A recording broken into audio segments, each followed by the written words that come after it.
In today's video, I'm gonna show you my top 10 favorite iPad apps for artists. Once you watch this video, you'll learn how to pose your characters, how to draw hands that don't look half bad, how to work between 3D and 2D, and how to access infinite canvases. So without wasting any more time, let's do this.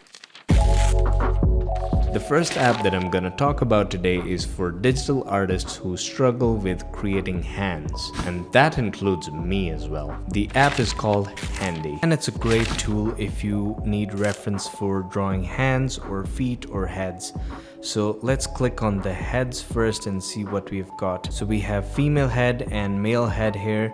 And now, as you can see, I have a 3D model of this head that I can rotate and view from any angle that I like. And it's really easy to use and easy to rotate and stuff. And you can even zoom in and out. So let's say if you need to draw a female head from a lower angle, you can just rotate it and set the angle. And then you can just take a screenshot of this whole thing and take it to your favorite painting app and just start drawing from reference. It's that easy. The great thing about this app is that you can also adjust the lighting and stuff. Let me show you how. You can see this icon here on the bottom right. If you click on this, you can actually rotate the lighting on this character, which is really handy. You can actually edit the colors of these lights as well. So if I click on this edit button, I can change the color of these lights like this. It's a really great tool because now when you need to draw a character and paint different light sources on it, you know exactly where to put those light sources, and that's great. Now let's go back and check what else we have got in this application. So we have the hands here. Let's select the male hand, and as you can see, we already have a lot of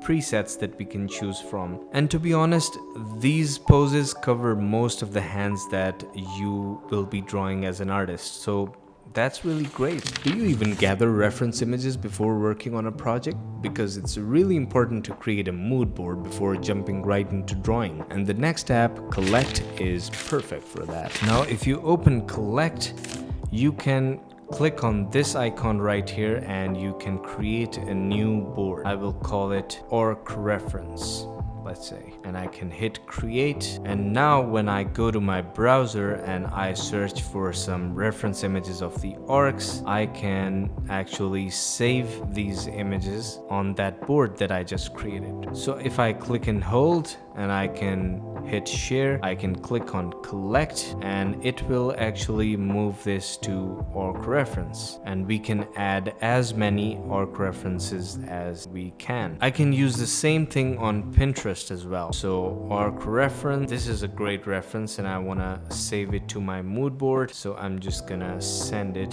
to my orc reference board. So it's a great way to create mood boards before painting an artwork, and it's great to have it all in one place. It's really convenient. So if you're looking for an app to create mood boards for your painting, then you can definitely check out Collect. Do you fancy yourself as a traditional painter? Do you want to paint like an impressionist and share your visual ideas through oil paints, but without having to actually smell the oils all day? Then you'll have to check Realistic Painter.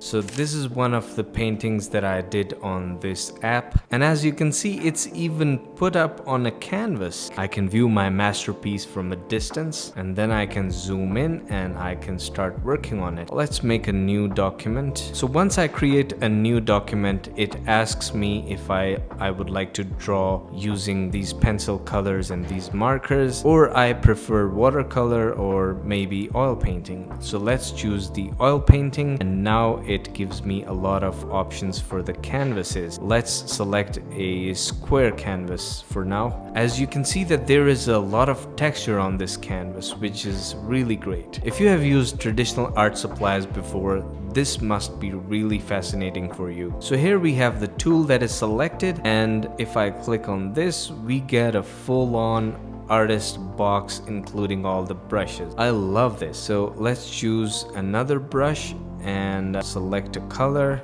and start painting. As you can see, it really has a wet oil painting effect. Let's try another brush. I think this one is for quickly painting larger areas. I can increase the size of the brush here, and now I can cover up large areas. Let's choose this one, and we really have a thick stroke from this. I love how the texture works in this app. It really emulates the feeling of painting with oils. Now let's try painting with some palette knives. Whoa, did you take a look at what happened here? I am painting with blue over a yellow painted surface, and I am getting green out of it. So paint is actually merging with each other in real time, which is amazing. Let me show you what I've made on this. So this is another painting that I made on this, and as you can see, it has a lot of texture and it really gives off a feel that it's painted in oils. I used to draw a lot of landscapes in oils, so I absolutely love this. You should definitely check this out. Sure, you're producing masterpieces left and right, but every once in a while you just need a space that you can quickly jot down ideas on, maybe for showing it to someone, and I use paper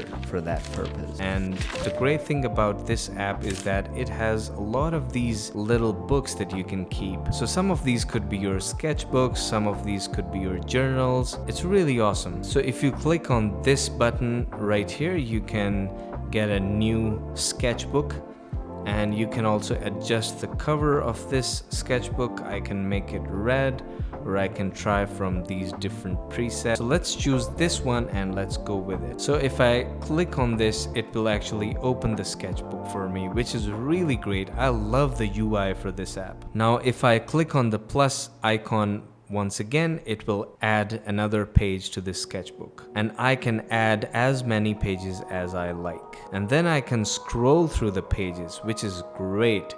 Whoever thought of this app did a brilliant job. I can skim through the pages, and if I click once again, I can access that page. So now we are inside that page, and we have different set of tools down here, and I can choose between markers and pens and pencils, and we have different colors as well. I can also adjust the colors here. So let's take a pen and try to draw something. It really responds to the pressure sensitivity. It's really smooth. It's a great drawing experience. So if you need to just draw different ideas or explain something to somebody, this could be a great tool. It really has this watercolor feel. Wow, I actually never used this watercolor tool before. I mostly use only the pen and the marker. So if I zoom out of this page, I can actually go to the next page like this. So now we have a new page that we can doodle on.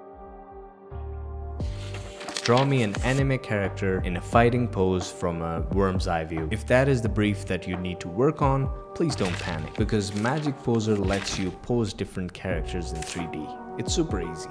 We have a mannequin here, as you can see. I can zoom in and out of the 3D character, and I can rotate the scene to view it from different angles. And here's the lighting. I can even change the lighting. I can adjust the brightness of this light. I can adjust the ambient light. If I move the slider to the left, it gives me some harsh shadows, and if I move it to the right, it gives me a lot of ambient light. So let's keep some of the shadows, and I can also click and rotate this lighting. So I can change the direction of the light, I can make the shadows longer, and yeah. Now if I click on some of these shapes, I can actually drag this and pose this character as I like. So I can make this hand up higher, I can rotate this and, you know, pose this hand like this. I can even rotate it manually. I can change the direction of the head, and here we go.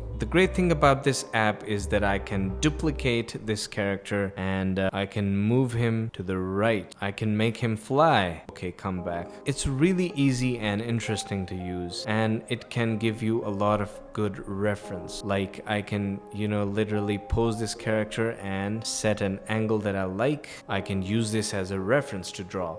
They also have presets that you can choose from. So I can click on this figure, I can use a preset that I like, and I can quickly bring them into different poses. So here's the fighting pose that we are looking for. We can even tweak that pose, and then we can use this as a reference for our drawings. So it's a really great tool. You can use it to your advantage, especially when you are working on some comics and even some illustrations with dynamic characters. So you should definitely check this out. What if I told you that there is a canvas which is infinite? It would be a mental canvas, and that's exactly the name of the next app. It's like an artwork within an artwork within an artwork, like Inception. So this is the mental canvas, and it's an infinite canvas, and it can be used to storyboard different stuff and, you know, make quick sketches to visualize different stuff. And the great thing about it is that it gives off a really great parallax effect. If I zoom it, now I have zoomed out of the illustration, but if I zoom in, it's giving me a great parallax effect, like your layers are in a 3D space, which is great. And I can zoom in and I can zoom in, and then I can keep on drawing stuff. And I'm sure you must have seen a lot of videos on YouTube and on Instagram where someone is just zooming into a painting, and there is a painting within a painting within a painting, and it keeps on going forever. So I can even switch between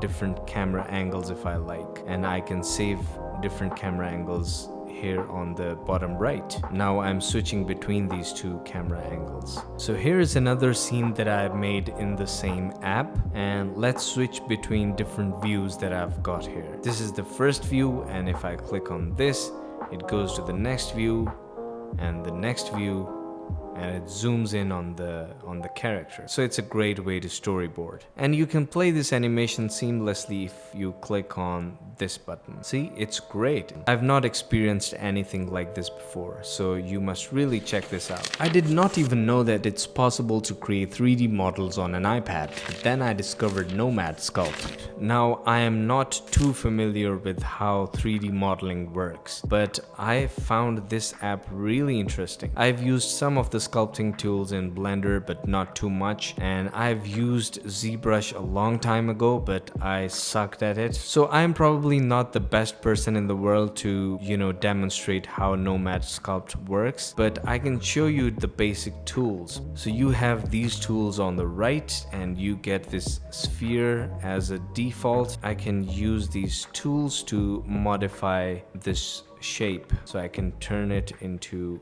anything else like this, and I can, you know, drag stuff out of it. So if you are drawing some devil horns, you can certainly do that. You can just use this clay tool, the old trusted clay tool, to just add some clay on top of this. Once again, I am probably not the best person to be demonstrating this, but I think it can give you an idea of how powerful this can be. And probably the best thing about this is that I can paint directly on the 3D model like this. So I can paint, I can choose different colors, I can change the brush size here, and I can even choose different materials for this. So I can paint it gold, and look at the results. It's rendering this in real time. And yeah, so this is Nomad Sculpt for you. Speaking of 3D models, there is another app for that. It lets you forge different sculptures and different objects, and it's literally called the Forger. Here I can start with an actual bust. Here we have a basic human head as a starting point, and I find this really great because I'm not too proficient with sculpting in 3D. So the tools are very similar. They are all here lined up at the bottom, and I can just use the move tool to add spikes to this character's head, and I can use clay to add stuff on top of this character. And as you can see, he is starting to look like the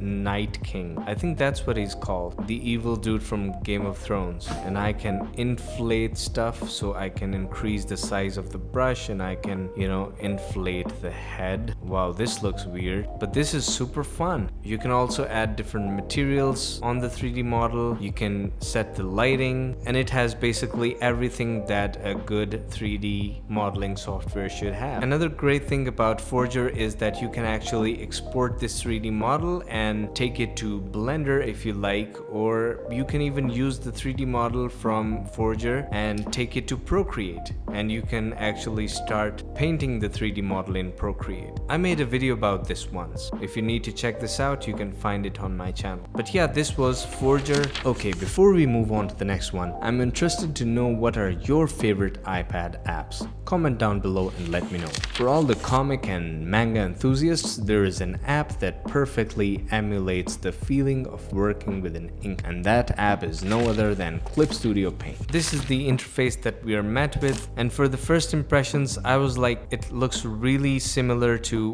what a desktop app would look like. The controls are pretty standard. You can zoom in and out, and all of these tools are here on the left, so I can use these different brushes to draw and look at the results that it's giving. I think it would be a great tool if I could draw some, ink drawings for Inktober. I personally think that the ink brush tools in Clip Studio Paint are some of the best, and it really feels like you're drawing on paper, which I absolutely love. So I can select different brushes from here, and I can change the brush size, I can change the opacity. This painting app gives a lot of flexibility in terms of customization. You can also use different brushes like thick paint, and you can use watercolors. The brush engine for Clip Studio Paint is absolutely amazing. The way that one stroke interacts with another is gorgeous. So it's really experimental, and I love playing around with it. You should definitely check this out and let me know if you like this. And lastly, Procreate, which does not really require an introduction at this point, is one of my favorite and most used iPad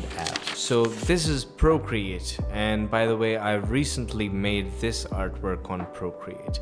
I absolutely love this painting app. This is probably one of my favorites. The brush engine is really nice. I can, use my Photoshop brushes even, and I can select different colors from here. I can color pick using this little icon right here, and you can even create your own brushes in Procreate, which is amazing. And the responsiveness of the brushes, it's really nice on Procreate. It has built-in brushes as well, so you can use the built-in brushes that come with Procreate, or you can use your own brushes. You can create your own brushes, or you can, import your Photoshop brushes if you're coming to Procreate from Photoshop. So this one is a really great app. I have absolutely nothing to complain about. I've recently done these studies on Procreate. Let me show you some. So I have made these drawing studies, and look at the result that it's giving. I find Procreate incredible if you are trying to,